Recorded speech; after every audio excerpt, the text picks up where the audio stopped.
What's up, guys? It's party time. It is another episode of the Chad Prather Show. That is right. It is Monday. Hope everybody had a great weekend, at least better than the Dallas Cowboys. Wow. What a game, Mark. What a game. You know, I thought the Cowboys had that game in the first quarter, in like the first 5 minutes. I thought they had it. But yeah, everything changed with the interception for sure. Look, man, I had high hopes. As a Cowboys fan, I've been a Cowboys fan my entire life. I hate to admit that, honestly. I hate to admit it. My father would not take my mother to the hospital when she was pregnant with me in labor because they were in the playoffs against the Washington Redskins. And my father was like, nah, it'll pass. So, Cowboys fan my entire life. I've done tons of events with different Cowboys and consider a lot of them, former football players, my friends, Cowboys, my friends. And so I wished, but no, I didn't have high hopes. I really didn't. Anyway, enough about that. People get tore up over that stuff, man. You say anything about this, Brandon, and I'm telling you, they get tore up over it. There's a few things out there that people are getting passionate about. And as you know, I love to stir the pot. Now, of course, Texas Governor Greg Abbott, he's gone wildly viral for once in his life of saying that he could kick better than the Cowboys kicker. Of course, I had a snarky response back to that because I was just pointing out all the things that he hasn't done in his job. And, of course, everybody came to his defense. Now, everybody that's truly aware of what goes on in the state of Texas when it comes to our big government problem here in Austin, they understand what I was trying to say. It's amazing to me how many people still have their head in the sand, however, when it comes to how bad the government is in the state of Texas. I mean, we're literally running off of the momentum of the past. We are, and we have our head so buried in pride that we're not paying attention to how bad things have gotten in a very purple state. When the cronies of our governor in the state house are the definition of rhino, it's horrible. So either way, hey, listen, I'll give it to him. It's a good joke. He threw himself out there, a paralyzed man who says he can swing the leg better than an NFL kicker. I'm going to give it to you, Greg. Good self-deprecating humor there, but I had to call him out and pissed a lot of people off. And, of course, there were those who said, well, why weren't you on the ballot like you said you were going to be? Well, I'm sorry you didn't vote in the primaries. Only 12% of Texans showed up. So, anyway, that's somewhat of a problem. Somewhat of a problem here in the state of Texas. But anyway, I'm going to get into something here that pisses people off a lot. But before I do that and before I forget, let me remind you, this week, the Buck Wild Comedy Tour kicks off in Joplin, Missouri. I don't know if you guys have ever been to the shithole that is Joplin, Missouri, but it is going to be fantastic. We're going to bring so much testosterone into Joplin, and it's not a shithole. It's a great town. It's there's some shithole parts of it, just like my town. Every place has its shithole parts, and hopefully we don't have to step over, too many bodies and syringes to get to the theater. I kid. You don't like it? Come to the theater, buy a ticket, and tell me about it. And that, my friends, is how you fill up rooms right there with flattery. No, Jesse Payton, Zach Rushing, Dustin Sims, myself, we're going to be there Friday night. You can get your tickets, chadpratherlive.com. Come hang out with us. 2 incredible nights this past weekend in Amarillo and Abilene. Both of them sold-out shows, packed rooms, great crowds, awesome times. Kiss some babies, sign some boobies. It was a fantastic weekend, I'm here to tell you. And I wish I could show you some of that footage, some of that beautiful bean footage. I'll show you boys at the break. Wowza, I tell you, wowza. So last weekend I made a post about participation trophies. Now, the post itself was not about participation trophies.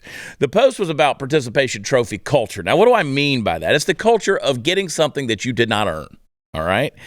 And that has been going on in our culture for a long time, specifically for the last 50, 60 years, which a lot of people took offense to when I just used a nice round number and I said it's been going on for 50 years. Some people got caught up in the math. Some people said participation trophies have not been in existence in America for 50 years. We drink water from the galvanized hose in the yard and we died 3 times and we lived a rough life, walked school uphill in the snow.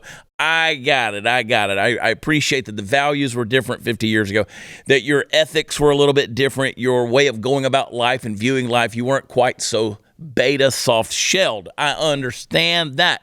The point I was trying to make, anytime you say participation trophy and even suggest that anyone got one of those things, oh man, it gets the cockles raised up. Everybody gets a little pissy.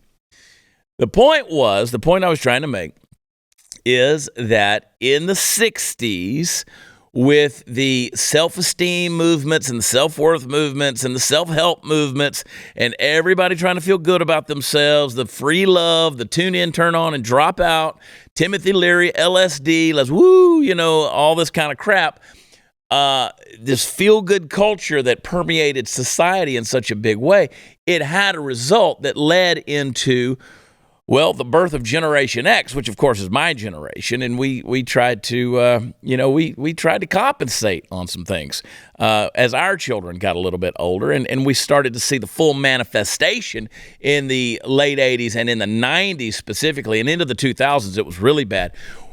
Of what we truly would say was a participation trophy, participation award, participation ribbon, whatever. And I had people who said, we didn't have any form of participation trophies when I was growing up in the 70s. Well, I mean, if you ever had a test graded on a curve, that's a participation trophy. That is a merit that you did not earn, is my point. You might not have gotten a physical trophy, but understand what I'm saying. I'm talking about this whole metaphysical idea of you being rewarded for something that you shouldn't have gotten. And that, my friends, is what has been a problem in culture. So my posts were about how we've created a culture of victims. Because if we didn't get our way, then we're feeling persecuted. So if somebody misgenders us or gives us the wrong pronoun or doesn't identify us properly or even mispronounces our name, we get offended to the point where now we're calling these kind of things hate crimes, right? So if you didn't have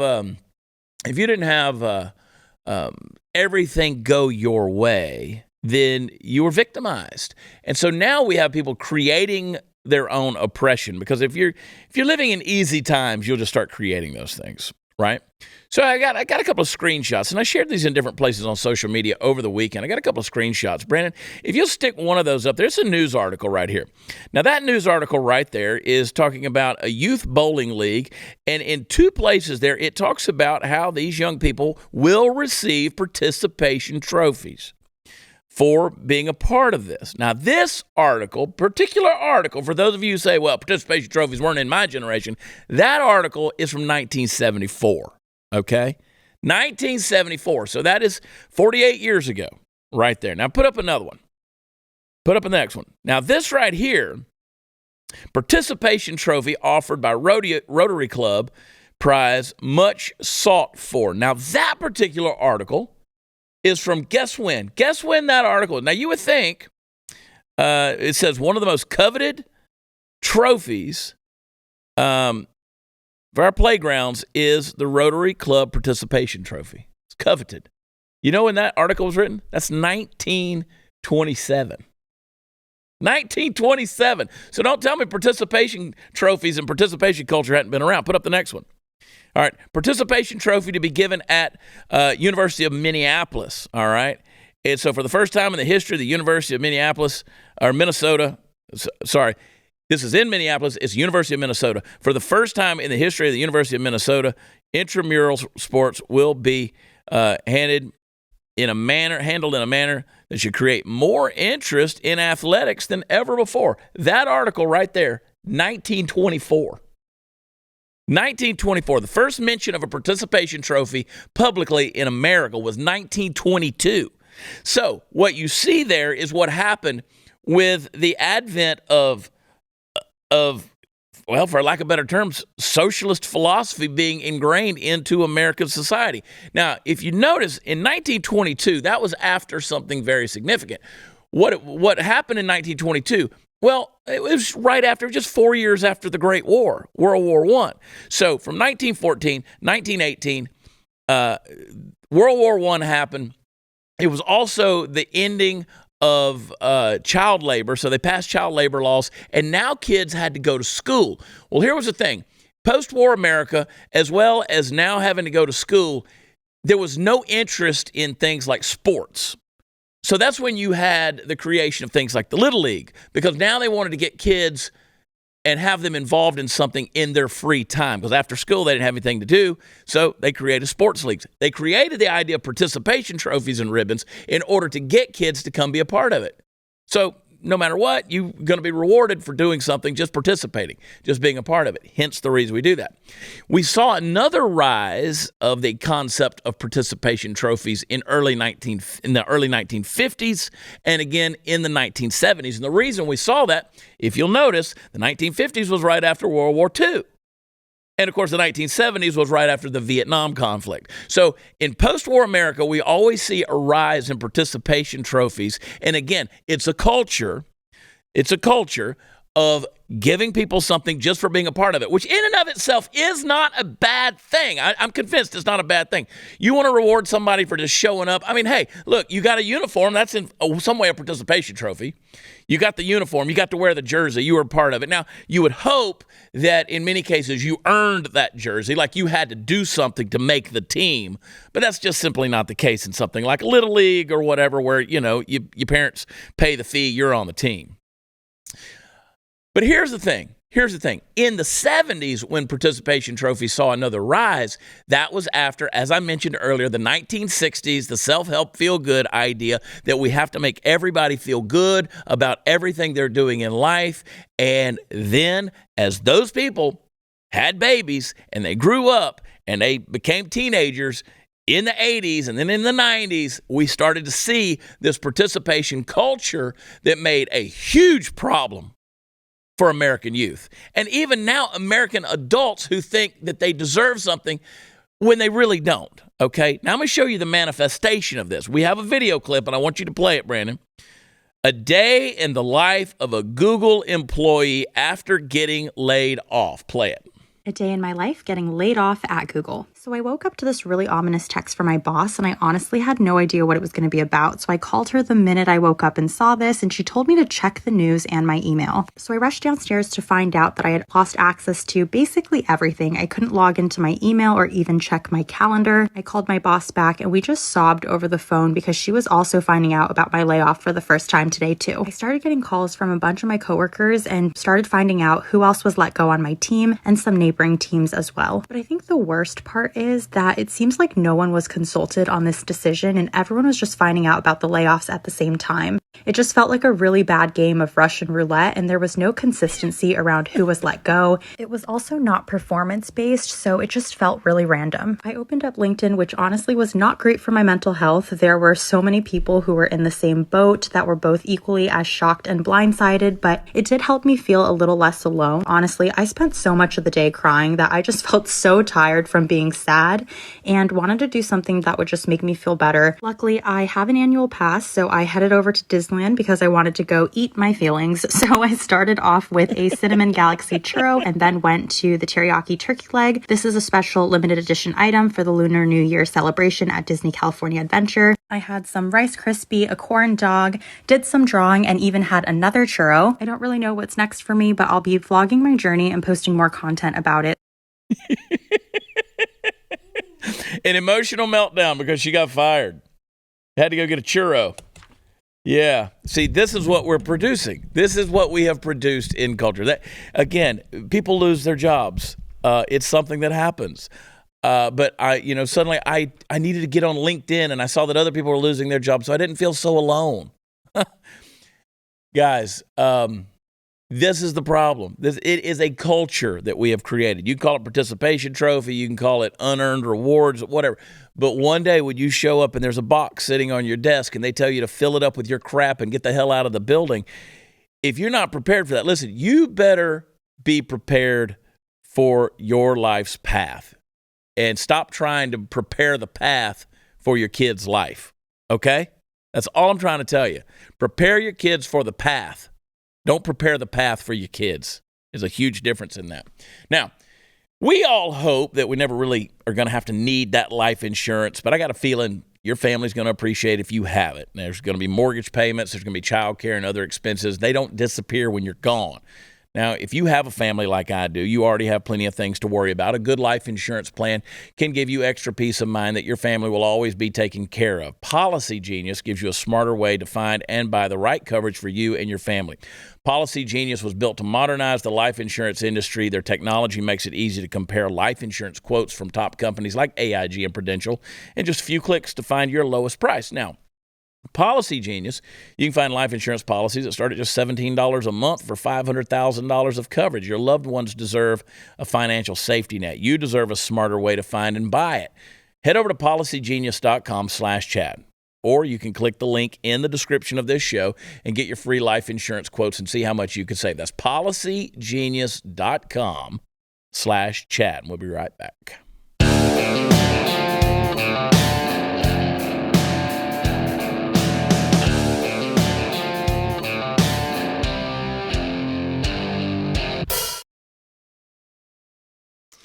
All right, so much stuff to get into and upload from the mothership. Puppet Master Mark, Let's Love Brandon. You guys have a good weekend overall? You didn't collect any participation trophies? Nothing like that? Well, I didn't get laid off, so it was a pretty good weekend. You didn't get laid off? Yeah. We'll see about I didn't that. have a reason to go to Disneyland and eat my feelings. Oh, man. Well, I mean, I'm at a point now where churros or not, I really don't want to go out in public anymore. I mean, I go out and do my live shows, keep my head on a swivel. We had another shooting in Monterey, Montecito. Where was it? Monterey. It was Monterey, yeah, outside of L.A. And of course, they don't want to talk about the fact that this was an Asian man who committed this atrocity against other Asians. Doesn't fit the narrative. There's a few things that don't fit the narrative these days. It's interesting to me, though, that, you would think with journalistic objectivity, if such a thing existed anymore, that people would just tell the stories the way they are. It doesn't matter if this was an Asian man or a white man or a black man or female, whatever. None of those characteristics matter. Why don't they ever talk about mental health? Why do they not? They refuse to do that. So now you have the ATF is supposedly, federally outlawing stabilizing braces for pistols. So that's going to pretty much try to put a damper on your owning of any short barrel rifle or any gun that you can handle with one hand if it has a stabilizing brace for your shoulder. And it's always amazing to me when these things start to come out, there tends to be another shooting. It's almost like again, I'm just saying this facetiously, but makes you say, It's almost like, is there a chip in somebody's head where they can just flip a switch and on cue? These mentally ill people are the ones that are responsible, and we're not talking about it. We don't do anything about it. This is a spiritual problem. This is a mental health problem. And it's fascinating to me how no one out there has enough journalistic objectivity to truly address these things that are going on in our country. It's going to become, and it has in many ways, white noise, right? You hear about another shooting and boom, it's just white noise. You just gloss right over it.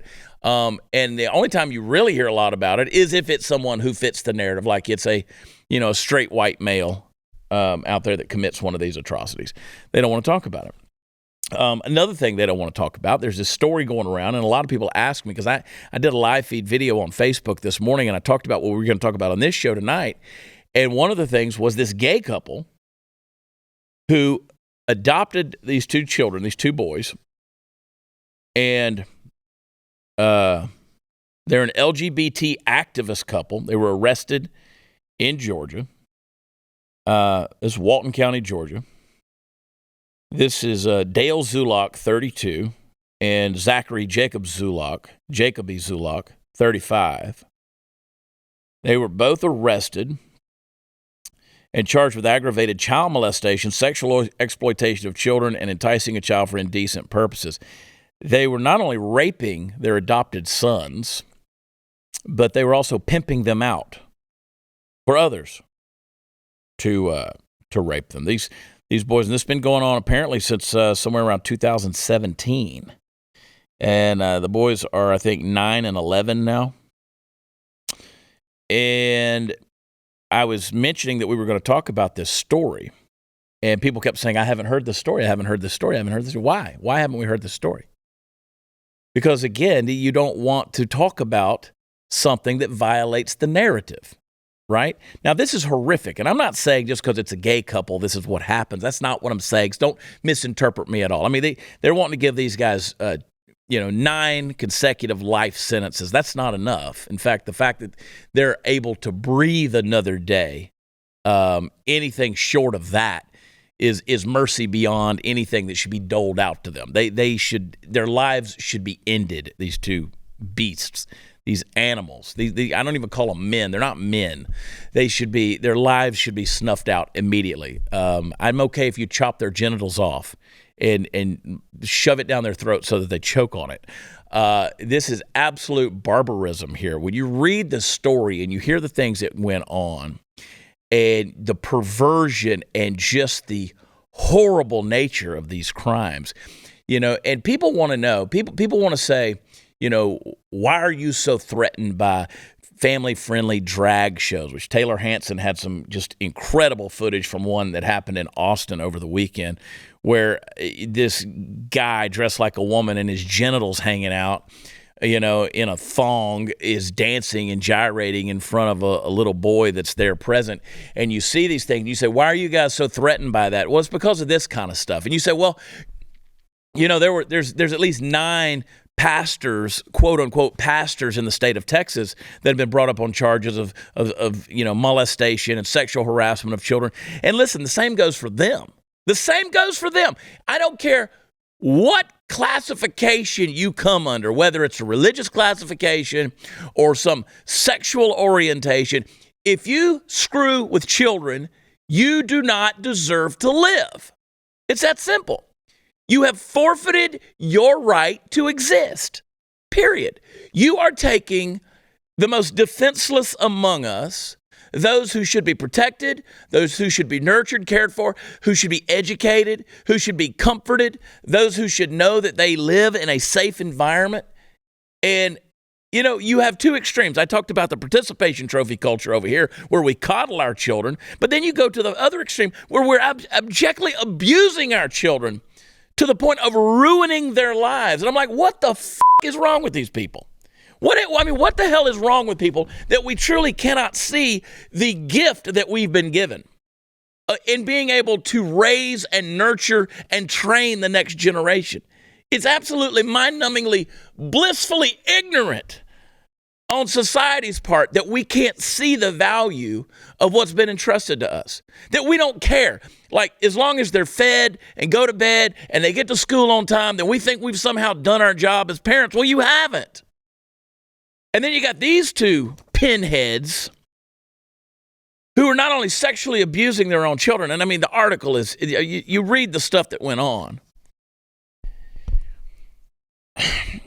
According to a 17-count indictment obtained by a town hall, the LGBT activists allegedly performed oral sex on both boys, forced the children to perform oral sex on them, and anally raped their sons. Additionally, the older of the 2 victims, who just turned 11 in December, was grievously injured during one of the brutal rapes. The court documents reportedly suggested the child sexual abuse had been going on for years, dating back to at least 2019, so I correct the date. Zachary Zulak filmed his so-called husband, William Zulak, sexually abusing at least one of the boys. They reported that Zachary admitted to being the cameraman after authorities found a folder labeled "Us" full of video evidence of the foul crimes against the children on his cell phone. He said in a police interview, he said he sent a video evidence of the routine rapes to less than a dozen people. The criminal indictment indicated that the LGBT activists reached out to 2 other men. Now, these are activists. And the reason this story is important, guys, is because these are activists. These were people who have influence over other people in the LGBT community. If you're labeled an activist, that means you are actively involved in the community and pushing an agenda, which means these guys were part of that community. How far-reaching does this go? Well, let me tell you. He reached out to 2 other men via social media, soliciting the children to perform an act of prostitution with one of the adopted boys, the same who suffered injuries from the sexual assaults. 27-year-old Hunter Clay Lawless and 25-year-old Luis Armando Vizcarro Sanchez of Loganville, Georgia, are the 2 men in question, both allegedly members of a pedophile ring. Lawless informed on the Zulocks, noting that Zachary, whom he met on the gay dating app Grindr, discussed the prospect of f***ing his son tonight. Zachary Zulock allegedly sent Lawless pictures of him raping his 11-year-old prisoner. Lawless has reportedly been out on bond since July 29th. Besides allegedly raping their apparent child prisoners, a relative of the Zulocks said the couple also abused them by non-sexual means.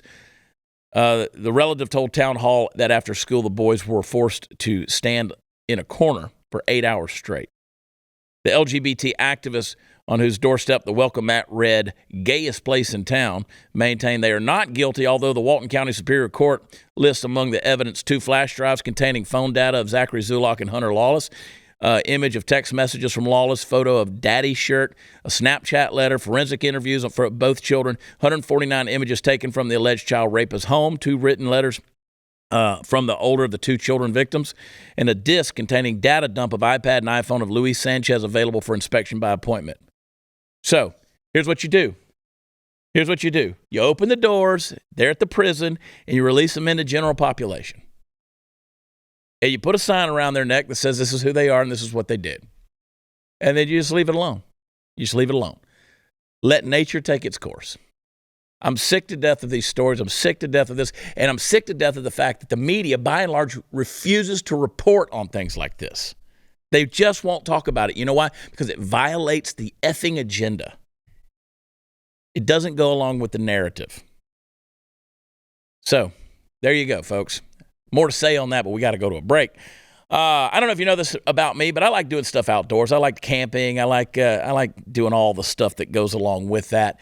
And it can get expensive, especially with the price hikes lately. That's why I have to tell you about my new favorite way to save money, no matter what your hobby may be, and that's Upside. Upside is an incredible app for anyone who buys gas, groceries, dines out. With Upside, I get cash back on every purchase that I can use to fund, my camping trips. And it's basically cash back for just doing you.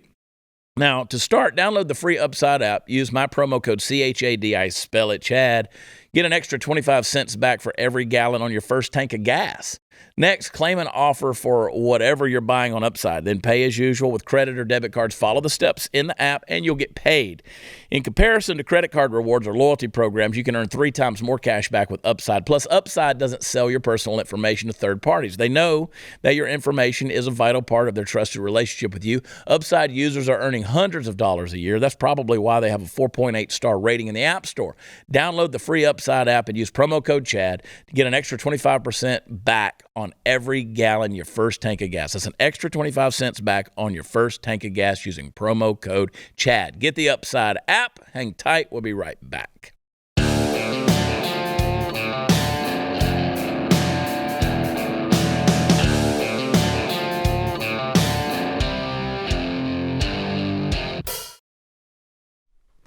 Hey guys, welcome back. Oh man, it's a crazy world we're living in. I don't have to tell you that, folks. If you wish to feast your dark appetite on the dying fumes of civilization in this here old republic, you need not extend far beyond the language with which it carries out its business. After all, when words and phrases like that Zen-like status of being arbitrary, the thoughts creating them soon follow. And that, my friends, is when a culture can go from well-nigh impossible to save to not worth saving. We have fun here, folks, but never doubt that our greatness can and likely someday will disappear into the dustbin of history. Now, that all that heaviness is out of the way, let's talk about titties. Now, Meta, the parent company of Facebook and Instagram, has decided that it will now allow transgender and non-binary people to show their nipples in posts regardless of their biological sex. Yeah. This decision comes in the wake of their oversight board overturning the flagging of 2 posts that, to that effect, and it sets a precedent now on the social media landscape for what they would term broader inclusivity. One representative from the company said, and I quote, "We are constantly evaluating our policies to help make our platform safer for everyone. We know more can be done to support the LGBTQ plus community, and that means working with experts in LGBTQ plus advocacy organizations on a range of issues and product improvements," end quote. Now, there's a lot to unpack there, so, well, let's unpack it. Do you remember a while back when Ellen Page, the actress, voluntarily placed herself under the knife and got rid of what precious little the good Lord blessed her with in the chesticles department? And I'm sorry. Yeah, I'm sorry. That sentence should have read, do you remember when the actor Elliot Page voluntarily placed himself under the knife and blah, blah, blah, blah, blah. Of course you do. You're watching this show, so it stands to reason that you keep up on this kind of thing. Yeah. Here's what I want to submit for your consideration. That moment was kind of the last gasp of any meaningful controversy. In a mere few years, we as a society have gone from seeing the transgender movement as the kind of fringe thing that it was to being so inundated with it today that we just kind of go limp-wristed and don't protest this very much anymore. And why is that? Well, I'll tell you why. It's because of that language thing I was talking about. Listen, not all brainwashing happens rapidly and at high conceptual levels. Ideas that start as mere kernels build up inertial momentum, and the next thing you know, you're able to hold 2 diametrically opposed notions in your head at the same time and believe them both at the same time as well. And that, my friends, is how we get to the place where social media companies who frown on the indecency of nudity nevertheless are making exceptions to the rules for a protected class of people. Now, I know what you're thinking. Chad, what are we going to do about this? Do you have a solution? Of course I have a solution. I don't just come on this program to outline the world's problems. I also try to solve them. And in this case, the solution is simple. Make no mistake, it's going to be a great sacrifice for all of us, but it just has to be done. You ladies out there, and especially you hot ladies, you know who you are. You're going to have to be the vanguard in this latest fight against the woke mob. It pains me that I even have to suggest such a terrible spate of actions, but here it is. You're going to have to post pictures on your social media of your titties. That's right. And you're going to have to claim to be non-binary or transgender while you do it. Yes, we're going to have to flood social media with a veritable tidal wave of boobs, all bared in the name of freedom and conservatism. And I will look. You bet I'll look. I won't want to, but damn it, I'm a patriotic American and I do my duty. Free the nipples, ladies, just like Martin Luther King Jr. would have wanted. I have a dream. Oh, Lord have mercy. I'm here for it. Consenting adults. God bless them. The nipples. 2 types of boobs in the world. There's only 2 types of boobs in the world. That's the feeding kind and the looking at kind. And if you don't have the feeding kind, then they are by default the looking at kind. And I'll just say that the looking at kind usually have the capability of being the feeding kind if the situations are ripe for that. If you've never been able to feed another human from your breast, and I mean, you came with the equipment. Now, some of you might have had some difficulty with it. Maybe you weren't good at the breastfeeding thing or something of that nature. I know things happen. But my point is, if you were a dude, you don't have that glandular ability to give milky sustenance to your offspring. So those don't count. They just simply don't count. Those aren't boobs. Those are silicone or saline or whatever it is you implanted in yourself to make yourself look as though to have breasts. But they are indeed not breasts. Just want to clarify that. Make sure that everybody knew. It's a weird world we're living in. And, I mean, let's just go back to the caveman days. Let's go to the fig leaves. That's what I say. The old days of Adam and Eve before we had knowledge of good and evil. Let's just go right back to it and let everything hang out. You girls can swing them boobies and I'll helicopter everywhere. Just waka, waka, waka, waka. It'll be fun times. Fun times here at the Blaze Studios. The world we're living in. But don't worry, man. Listen, we're redefining everything in this nation at this point. Our wonderful, fantastic Vice President, Kamala Harris, she gave a speech, and in it she quoted the Declaration of Independence. She did that on Sunday. That was yesterday. 50th anniversary of Roe v. Wade, which is, of course, the now reversed landmark Supreme Court case. I want you to listen to this little clip of what she had to say, and I want you to tell me what's missing. Play the clip. America is a promise. It is a promise of freedom and liberty. Not for some, but for all.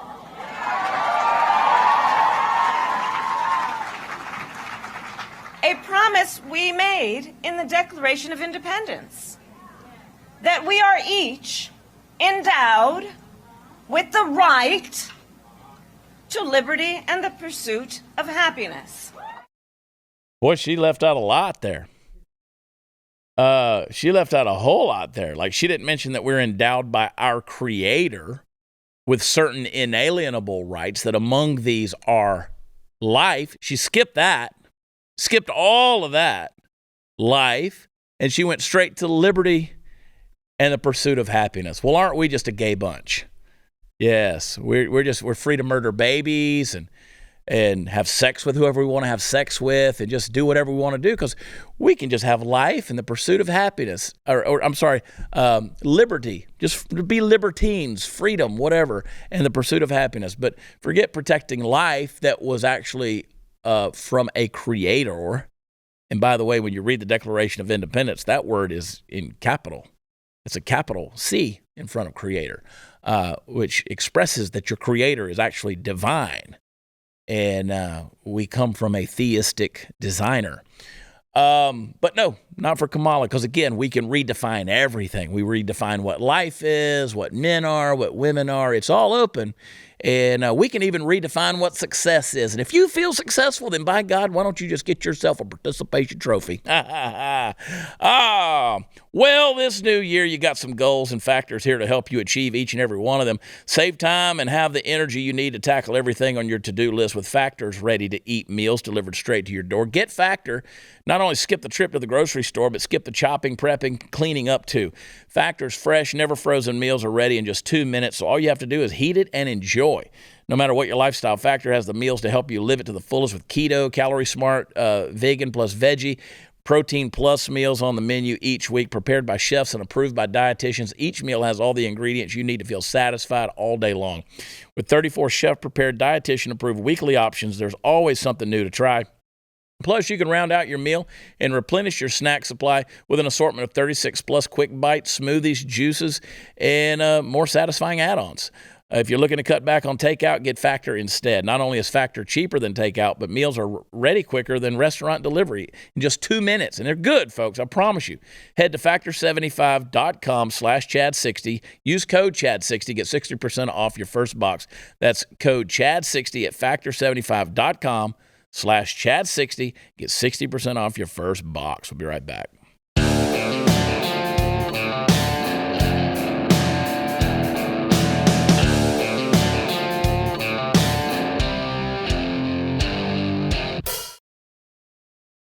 Hey guys, welcome back. Got a guest via Skype, very special guest, our good friend Seth Dillon. He runs a little thing called, you might have heard of it, it's called the Babylon Bee, and they've got a cool event coming up in Fort Worth, a place I like to call home, in February. We're going to talk about that. But before we do, Seth, welcome to the show, man. How you doing, buddy?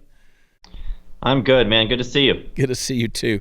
We were just talking about Kamala Harris's glorious, uplifting, rousing, motivational speech in which she was celebrating the 50th anniversary of Roe v. Wade, which thankfully now is overturned. But she decided to quote, or I should say, quote parts of the Declaration of Independence. She left out any mention of the Creator, any mention of the right to life, and those rights being inalienable. I'm sure you saw that, and I know you guys had some things to say about it. What's going on in the world today? How do we look at this thing and make any sense of it?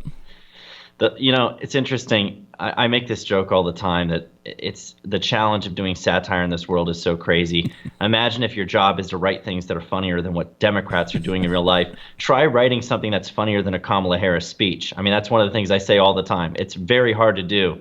But in this case, her speech wasn't funny. It was actually kind of scary that she was willing to edit the Declaration of Independence like that. Usually she's incoherent. This time there was something kind of sinister going on there. Yeah, you're right. So, whether it's her or a speechwriter, obviously you can see there's an agenda.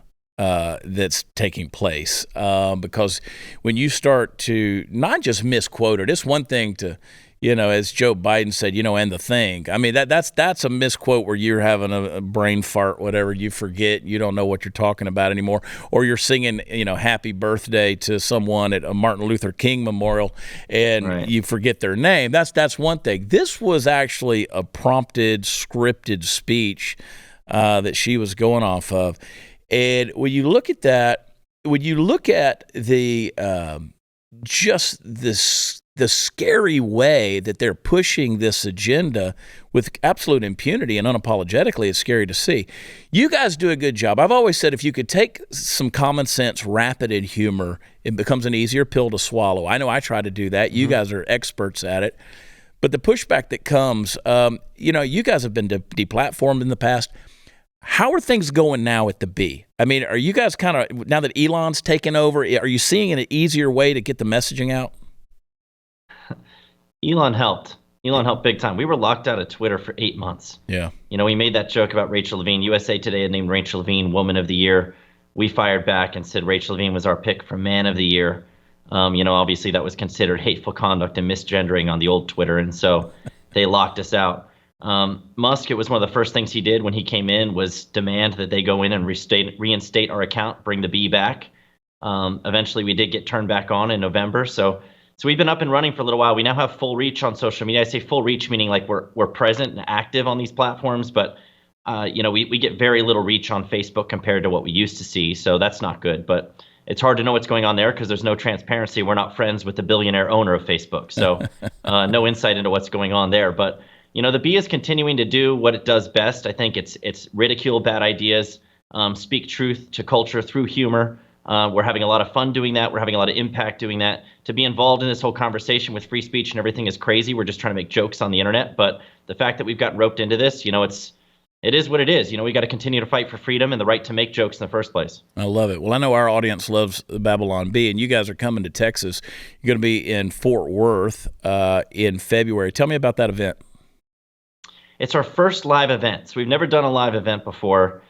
We do a podcast. We go out and we speak sometimes. Our editor-in-chief speaks, our managing editor. I do live events sometimes where I'll be speaking at fundraisers, or I was just at the National Pro-Life Summit in D.C. giving a talk about the right to life, which Kamala Harris omitted from her speech. We do some live things, but we've never done a live event where we have the whole B team together on the stage, interacting with our audience, doing some live sketches, introducing people to some new material, talking about our plans for the future. That's what this is going to be at the River Ranch Stockyards on February 24th in Fort Worth. So that'll be a lot of fun. It's the first time we're doing that. Hopefully there'll be more of that to come if it goes well. What is the best way for people to find out information, get tickets, and to be able to attend that?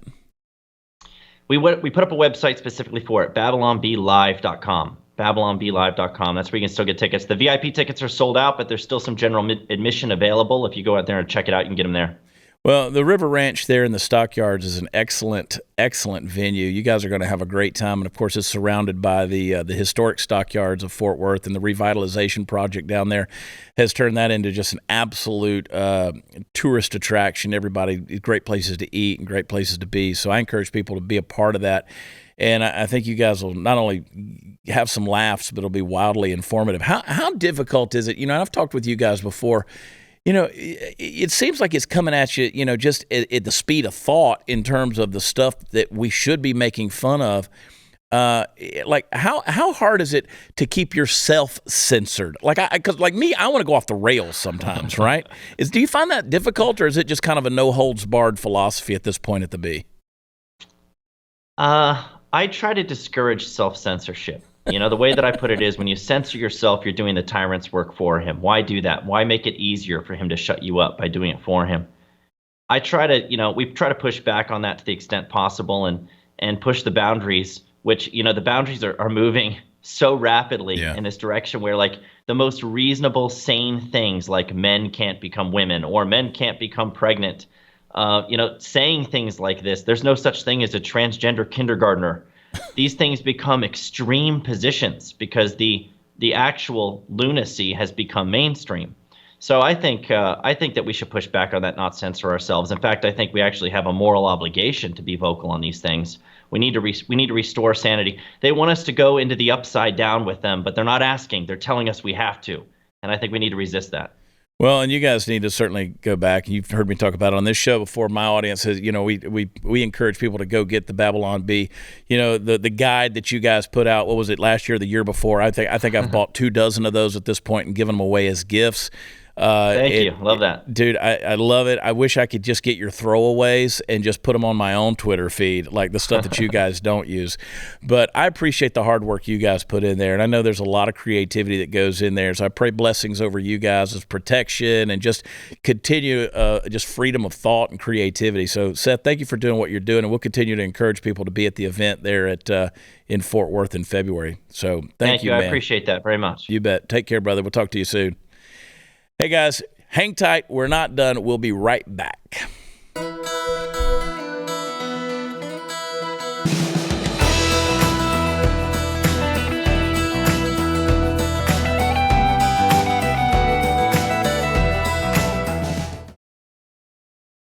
I tell you, I got to give props where it's due, not only to Russell Brand, who I never thought I'd be giving props to, but to our very own Glenn Beck, and the great work that both those men have used their voices and their platforms to do to call out the World Economic Forum. This event in Davos, this one that happened just last week, I mean, did you see the rise in prostitution in that deal? I mean, insane. I mean, the amount of money they were spending on prostitutes. And I hope it does become something as Jeffrey Schellenberger has predicted, that it's going to become something that is going to be taboo to consider yourself to be a part of, because it's a cult wrapped in a shill, wrapped in a marketing scheme and all these different things. The WEF, the World Economic Forum, if you have not heard, they're now calling for millions of cats and dogs worldwide to be killed in an attempt to reduce the carbon footprint that they produce as a result of eating meat. That's right. So your puppy is doomed, according to the World Economic Forum. They're introducing an international policy that would require most pet owners to euthanize their animals. So, we might be willing to give up a lot of our rights and get taxed to death, but when they start messing with Muffy and Fluffy, shit's about to hit the fan. Oh, I've always said people care more about animals, dogs in particular, than other people. They do. Yeah. They do. You can abort babies, human babies, but don't start messing with the puppies. That's when you're going to have a civil war. That's when you're going to have a revolution, I should say. All right. That would be one thing that brings the left and right together and unifies us. All right, folks, ChadPratherLive.com. I'm going to be in Joplin, Missouri with the boys. We're going to definitely offend some people. If you are thin-skinned, do not come to this show. Do not come to this show in Joplin, Missouri, Friday night. If you are thin-skinned, if you drink beta soy milk, if you walk around slump-shouldered with your hands in your pockets and your woman tells you what to do, do not come to the Buck Wild Comedy Tour. I don't want you to be there because you will not be able to handle it. But we're going to be there Friday night, Joplin, Missouri at the Roxy Entertainment Center.